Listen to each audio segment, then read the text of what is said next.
Is it still the U.S. position that what happened in Damascus did not involve a legitimately protected diplomatic facility as covered by? It is our position that we are still attempting to answer that question, whether it was a consular facility or not.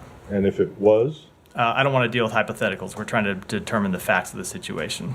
Well, I'm not sure. I mean, this is now several days old. What exactly is it that you're waiting for? We are waiting on a final determination. It's something we're looking into. We're making our own assessment based on facts and the facts that we continue to gather. From the people that you have on the ground in Damascus? We have a variety of ways to gather information. Oh, okay. Okay. What are they? I'm not going to get into them here, but we obviously have intelligence capabilities Well, the Israelis and the say ability it wasn't a legitimate diplomatic I understand that, and we're gathering You our. don't agree with that? No, what I said is we're gathering our own facts and making. Matt, do you know if has the administration been able to ascertain that the facility, the Iranian facility, was indeed a diplomatic one, as Iran claims? We are still gathering details about what precisely type of facility that was. So our worst fear appears to be coming true. There are reports that Iran has launched a full-fledged attack on Israel with missiles and drones. Now that is a report that just broke a few minutes ago. But what is concerning is the reaction to that report. The report was that we all suspected that Iran was left with no choice but to attack Israel, because Israel, like a mad dog that America has unleashed or the Western countries have unleashed in the Middle East, that it can just go about targeting any diplomatic interest of any sovereign nations with impunity.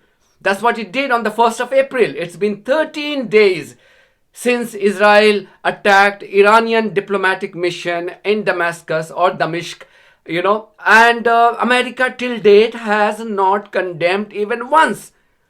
I'm going to play you on different occasions when a State Department spokesperson was asked to react, and his answer was, we're still assessing. My last question is about the Iranians threatening to retaliate on the airstrike that struck their consulate in Damascus by attacking Israel directly. The Israelis say that they are put steps to ready themselves for such a strike. Are you worried that this will ignite the whole region if it happened? We have been concerned about the risk of escalation since October 7th, and one of the things you have seen us consistently engage in is diplomacy to try to lower that risk of escalation.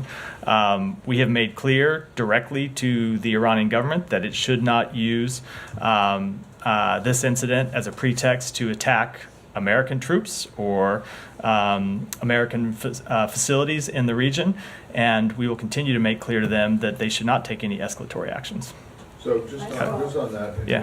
in reference to the Mexico-Ecuador situation, which you have a problem with, the Ecuadorians going into the Mexican embassy, is it still the U.S. position that what happened in Damascus did not involve a legitimately protected diplomatic facility as covered by? It is our position that we are still attempting to answer that question, whether it was a consular facility or not. And if it was? I don't want to deal with hypotheticals. We're trying to determine the facts of the situation.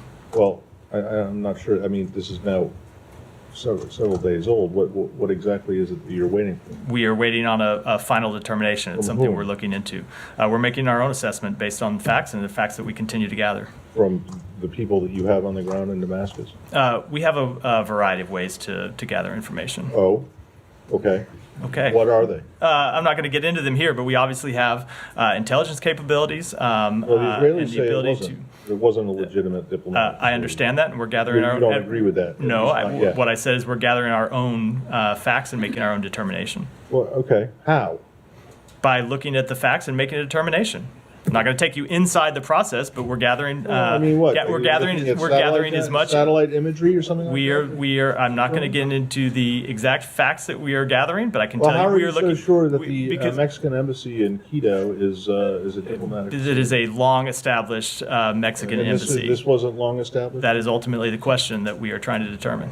Even if it was an established diplomatic facility, and there were also like IRGC folks in there, would that justify an attack? Again, I'm not going to get into hypotheticals. We want to answer the factual question before moving on to that second order one. Matt, do you know has the administration been able to ascertain that the facility, the Iranian facility, was indeed a diplomatic one, as Iran claims? We are still gathering details about what precisely type of facility that was. And given the Iranian response or threats, are U.S. interests, troops in the region and across the world, have they been put on alert? So I would defer to the Pentagon to speak to that. Moving on to this strike, this suspected Israeli strike in Damascus, do you have anything to say on this? I don't. Obviously, it just happened in the hour or two before I came out here. We are in conversations with partners in the region, gathering more information, but at this point don't have confirmation either of the target or the responsible party. Do you know if the United States was given a heads up by Israel about this? Again, we are gathering information. I don't have anything about the strike right now. I don't have anything beyond that to offer. Okay, do you have any concerns that this might sort of escalate tensions, which are already high? And in a way endanger the hostage talks in any way? I don't want to, before we have gathered information about what exactly this was, I don't want to speak to it specifically, but of course we are always concerned about anything that would be escalatory or cause an increase in conflict in the region. It has been one of the goals of this administration since October 7th to keep the conflict from spreading, recognizing that Israel has the right to defend itself from adversaries that are sworn to its destruction. But with respect to the hostage talks, there's no reason why this incident should have any impact on the hostage talks. It's been 13 days, America, with all the might of intelligence and whatnot, the superpower that it claims to be, has not been able to assess the reality and then issue a condemnation for its mad dog that it has pet in the Middle East. Now, if you target any sovereign nation or its diplomatic mission, what option do you leave that particular country with other than to retaliate back? Why would any country not do that? Would UK not do that? Would America not do that? Would Israel not do that? If Israel was to be, attacked by somebody, that's exactly what they have been saying to justify the carnage in Gaza. So why would Iran not have that right to defend? Now, we've seen the reports that, Joe Biden, the robotic US president, he has come back. He was away and now he has come back to his base.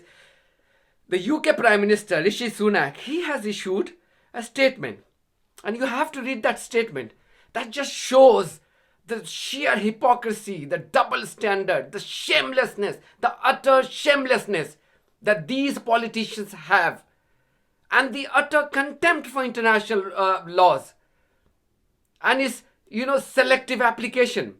You have to read that. I'm going to read Rishi Sunak's statement. He said, I condemn in the strongest terms the Iranian regime's reckless attack against Israel.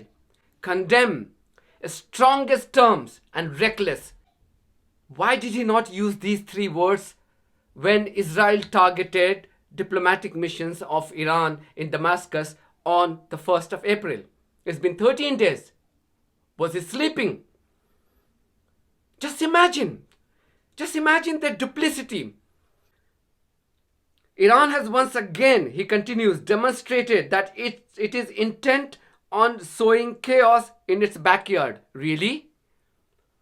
Let's be honest.